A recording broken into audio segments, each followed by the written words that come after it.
Okay, so first of all, congratulations on winning over the weekend, Thank you. like last weekend. That was really awesome. Thanks.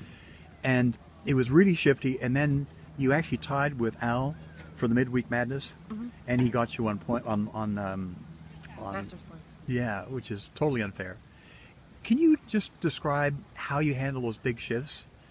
I heard from Peter now, and Al also described as well. Maybe you can tell us how you did it.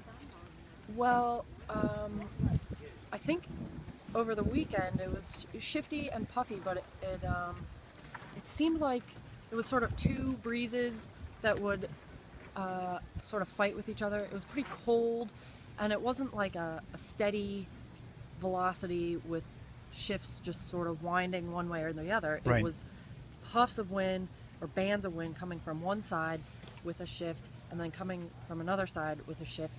So I found that the best recipe for success was to sail to the pressure.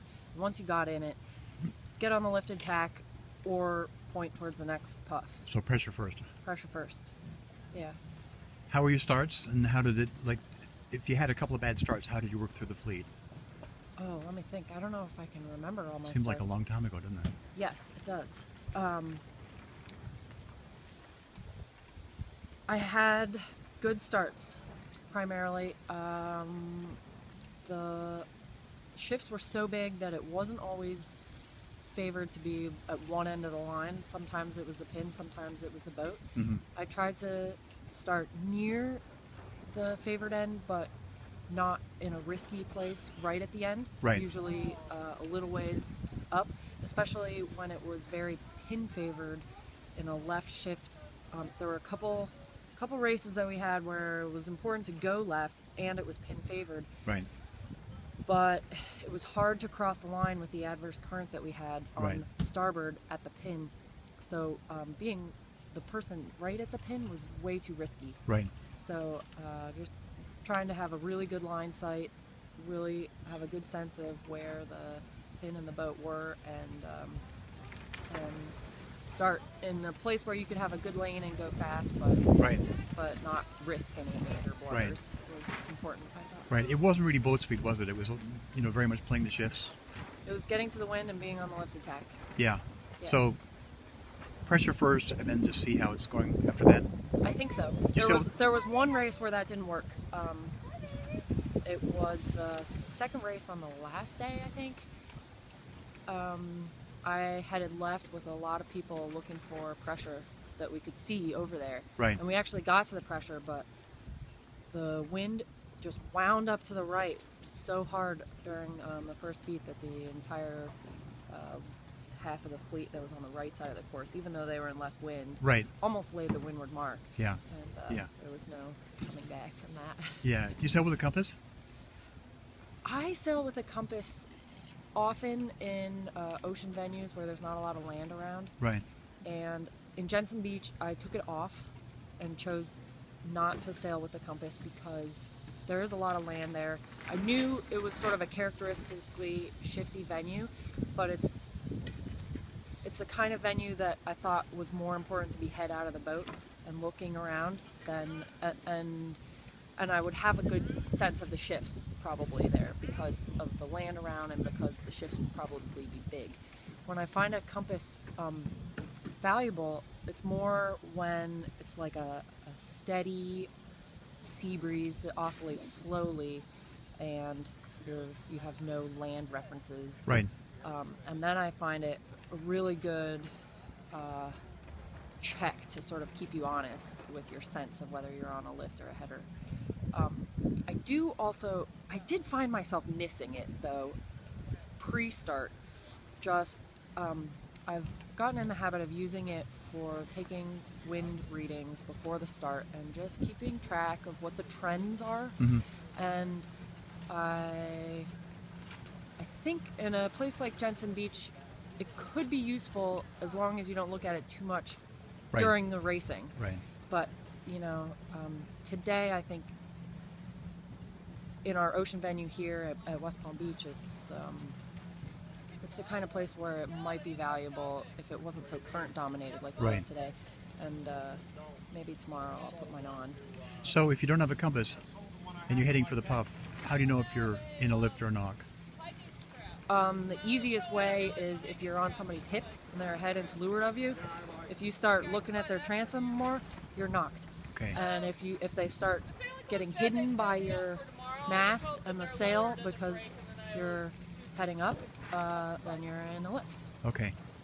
Okay. How about your training? I think a lot of people would be really interested how you train to be able to keep up and beat the guys. Okay, well, I would say my first experience getting strong was just sailing in a lot of heavy air in San Francisco. And once I spent so much time sailing, I got strong sort of by accident, just by default. But I was able to experience what it was like to be strong, and I recognized the importance of it once I found out how fast you go when you're really fit, especially in a lot of wind. Now that I live in Rhode Island, it's harder to stay fit and sail as many hours as I need to. Most master sailors are, unless they're retired, also working full-time. Right. And it comes down to time management when you're trying to balance, do I go sailing or do I go to the gym? So when it gets cold at home, I go to the gym a fair amount during the week because it's harder to sail after work. Yeah. And then sail on the weekends. Okay.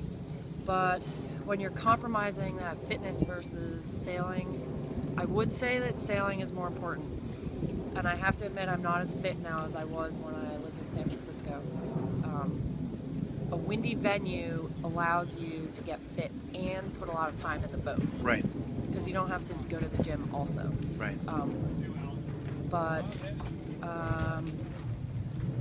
the gym, if you can manage to get to the gym 4 days a week, plus sail 2 days a week on the weekends when you're working full time, that's great.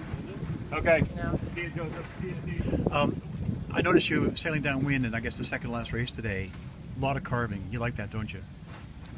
I found myself searching really hard for speed today, and it was hard to get it until the last race.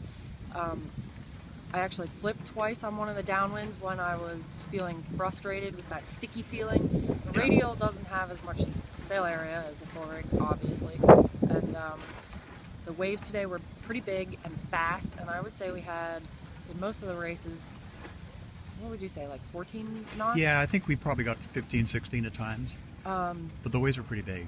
So I was doing turns, trying to get enough speed to catch waves, and only catching a few waves on each downwind, which to me was very frustrating. When I flipped, my conclusion later was that I think I had my vang too loose, Okay. and I let the main out, tried to flatten to leeward, while I was by the lee to accelerate the boat down a wave, and it wouldn't flatten. And I think I had that feeling like you're trying to flatten the boat, it wouldn't flatten, and it just flipped me the other way, even though my body weight was fully out to the lee side of the boat. Yeah. And it's got to be letting my main out that far and having too twisted open of a sail up high. Right, and then you get no warning when things go bad. Right. I mean, I was at that angle intentionally, but I've actually been loosening my base setting up quite a bit for my vang, and I think it's thrown me off a little bit. I didn't quite realize how loose it was. So tomorrow I'm going to be paying really good attention to what my vang setting causes my leech to do and how it feels, and really experiment a lot with that to try and make sure that I'm getting the right setting. Excellent. Last question. Tell us about your puppy. This is Annie. She's a wonderful regatta dog. Hi, She loves Annie. road trips. And she's hungry. And she's hungry, yeah. Okay, great discussion. Thank you very much. Okay.